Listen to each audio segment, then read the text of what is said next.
শারদীয় দুর্গোৎসবকে ঘিরে পাইকারচর ইউনিয়নে বিভিন্ন পূজা মণ্ডপে চলছে ভক্ত দর্শনার্থীদের উপচে পড়া ভিড়। এ উপলক্ষে মঙ্গলবার সন্ধ্যায় ইউনিয়ন বিএনপির আহ্বায়ক এবং ইউনিয়ন পরিষদের সাবেক দুইবারের চেয়ারম্যান মাইনুল ইসলাম ভূঁইয়ার নেতৃত্বে বালাপুর চীন চণ্ডী মায়ের মন্দির ও বালাপুর জমিদার বাড়ি মন্দির পরিদর্শন করা হয়।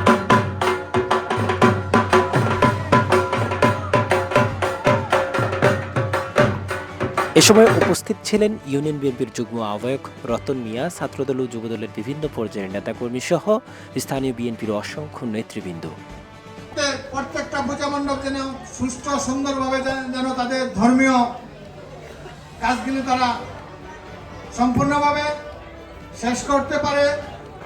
এই পূজা মণ্ডল পাহারা দেওয়ার দায়িত্ব আমাদের বাংলাদেশের সবারই, কারণ তারা তাদের ধর্ম পালন করবে, আমরা তাদের নিরাপত্তা দেব। পূজা উদযাপন কমিটির পক্ষ থেকেও ধন্যবাদ জানানো হয়। তাদের মতে রাজনৈতিক নেতাদের এমন উপস্থিতি উৎসবের আনন্দকে আরো বাড়িয়ে তোলে। আমাদের এই পূজা উপলক্ষে কোনো আমাদের এই বালাপুরের দুষ্কৃতি বা কোনো অঘটন এরকম কোনো কখনোই হয় নাই এবং উনি হতেও দেন নাই। শান্তিপূর্ণ পরিবেশে এবারও পাইকারচর ইউনিয়নের দুর্গোৎসব উদযাপিত হচ্ছে। রাজনৈতিক নেতাদের এই অংশগ্রহণ স্থানীয়দের মাঝে সাম্প্রদায়িক সম্প্রীতি ও ভ্রাতৃত্বের অনন্য বার্তা ছড়িয়ে দিয়েছে। শাওন আহমেদ সাদ, নরসিংদী। হয়তো আপনাদের শারদীয় দুর্গাপূজা আর হয়তো 2 দিন, আগামীকালকা এর পরের দিন আপনাদের দশমী, 2 তারিখে আপনাদের বিসর্জন দিবেন। দশমীর কথা মনে হলে আজকে আমার মনে পড়ে, আমার পাশে রতন বলে গেছে, আমিও এই বালাপুর এই বাবুর বাড়িতে ওই সময় ছিল ডাইন পাশেটা বালাপুর নবীনচন্দ্র উচ্চ বিদ্যালয়, বাম পাশেটা ছিল প্রাইমারি বালাপুর সরকারি প্রাথমিক বিদ্যালয়। অনেক সময় আমি এই স্কুলের ছাত্র ছিলাম, বালাপুর প্রাইমারি এবং হাই স্কুলেরই। কিন্তু এখন আগের স্মৃতিগুলো মনে পড়ে।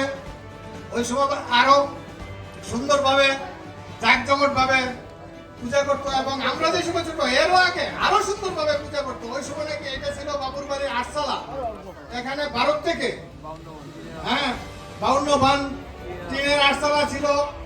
এই শারদীয় দুর্গাপূজা উপলক্ষে ভারত থেকে ওই সময় যাত্রা নাটকের পার্টি আসতো এইখানে।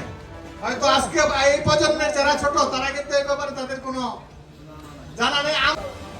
গণমানুষের নেতা পাইকারচর ইউনিয়ন থেকে পরপর দুইবার নির্বাচিত। আমার একটা অনুরোধ থাকবে যে বিগত সময়ে আমাদের এই মন্দিরে কোনো আমরা অনুদান পাই নাই। উনি যখন চেয়ারম্যান, অবশ্যই আমরা চাবো উনি চেয়ারম্যান হবে, এটাই আমরা আশা করি। বলে আমাদের মন্দিরে যেন একটা অনুদান উনি একটা এই করে। বছর লেখাপড়া করেছি, অনেক সময় এখানে কাটিয়েছি, অনেক খেলা।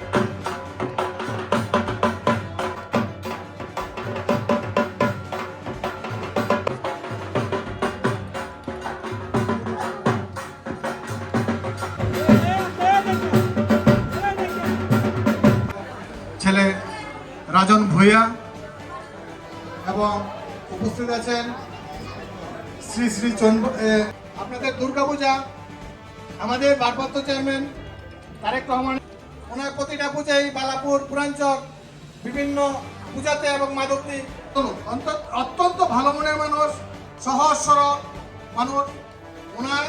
আমরা ওনার নরসিংদী সদরের বাংলাদেশ জাতীয়বাদী দলের যুগ্ম আহ্বায়ক জনাব খায়রুল কবির খোকন ভাই,